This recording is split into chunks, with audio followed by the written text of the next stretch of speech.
এই মুহূর্তে নিউ ইয়র্কে জাতিসংঘ সদর দপ্তরের সামনে আছেন রিপোর্টার হাসানুজ্জামান সাকিব। আমরা সরাসরি যাচ্ছি তার কাছে। ধন্যবাদ। আমি এখন দাঁড়িয়ে আছি জাতিসংঘ সদর দপ্তরের সামনে। এর আগে জাতিসংঘের সাধারণ পরিষদের বিভিন্ন অধিবেশনে বহুবার ডক্টর মোহাম্মদ ইউনূস এসেছেন, যোগ দিয়েছেন, কিন্তু এইবার তার এই যোগ দেওয়াটি কিন্তু একটি ভিন্ন মাত্রা। কারণ ক্ষমতার পালাবদলের পর সরকার প্রধান হিসেবে তিনি প্রথম জাতিসংঘে আসছেন এবং অন্তর্বর্তীকালীন সরকার ক্ষমতা গ্রহণের পর নানান কারণেই এখন জাতিসংঘে তার এই আগমন এবং জাতিসংঘের এইবারের অধিবেশন বাংলাদেশের জন্য অত্যন্ত গুরুত্বপূর্ণ।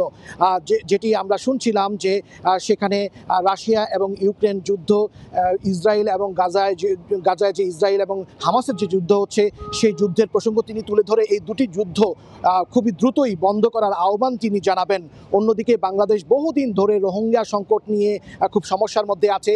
সেই সংকট নিরসনে বিশ্ব নেতৃবৃন্দকে আরও কার্যকর ভূমিকা নেয়ারও তিনি আহ্বান জানাবেন।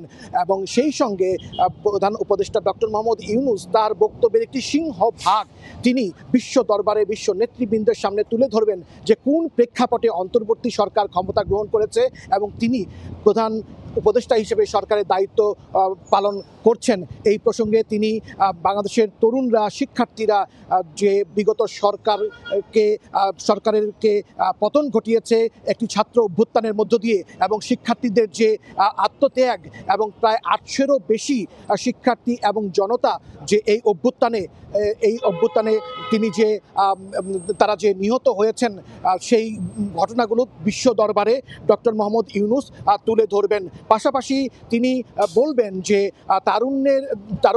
বাংলাদেশের তারুণ্য যে তাকে এবং তার সরকারকে যে বাংলাদেশ পুনর্গঠন এবং বাংলাদেশের সংস্কার কর্মসূচির জন্য যে দায়িত্ব দিয়েছে সেই দায়িত্ব তিনি নিষ্ঠার সঙ্গে পালন করতে চান এবং বাংলাদেশকে সত্যিকার অর্থেই স্বাধীন একটি মত প্রকাশের স্বাধীনতা সহ অর্থনৈতিক উন্নয়ন এবং নানানভাবে একটি অগ্রবর্তী একটি দেশ হিসেবে জাতির কাছে তুলে ধরার একটি প্রচেষ্টা তার বক্তব্যের মধ্যে থাকবে।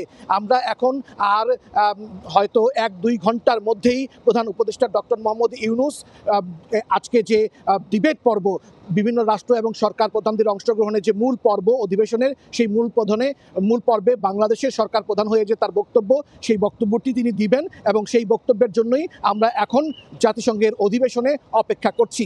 এই ছিল আমার কাছে প্রধান উপদেষ্টা ডক্টর মোহাম্মদ ইউনূসের ভাষণ দেওয়ার আগ পর্যন্ত জাতিসংঘের সর্বশেষ পরিস্থিতি। আপনাকে ধন্যবাদ। হাসানুজ্জামান সাকি, সময় সংবাদ, জাতিসংঘ সদর দপ্তর, নিউ ইয়র্ক।